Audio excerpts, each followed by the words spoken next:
地方的消息来看，苗栗竹南的一间牛仔场，对顶个月开始就出现牛仔不明原因死亡案例。采检了，确定是 H5N 冠的禽流感，全场千8只牛仔拢总爱灭掉。防检人员规身躯的装备入去到这间饲牛仔场，虽然这个牙看起来拢正正常，不过经过采检，确定感染到 H5N1 亚型高病原性禽流感。你其他的都有丢？你嘛丢啦？全丢吼，哇，你唔损失足大个。啊，我发生你都唔知。我会知影。唔知发。这天气的问题啊。啊，你平常时家己会消毒无？有啊无。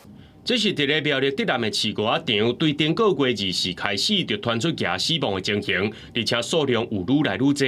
也只伫测试主动通报了后，动防所赶紧要求饲牛仔场移动管制，访视了后进行采检。这个月初6也确定是感染到 H5N1 亚型高病原性禽流感，伫初7也用人道的方式对场内1800只牛解灭掉。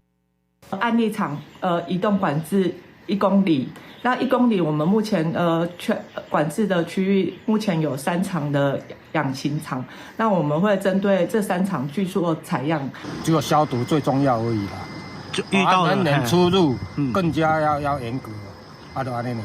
附近的养殖业者是真紧张，敢若会当加强自身场区的消毒甲管理。动防所表示，这是苗栗县伫2015年了后，搁再出现高病原性禽流感的案例，也是县内水禽场感染的头一例。也因为最近是大鸟过冬的季节，除了爱落实防鸟的措施，含进出场管制以外，搁爱加强消毒。禽场若准有异常死亡现象，也着爱主动通报，避免疫情搁再传开。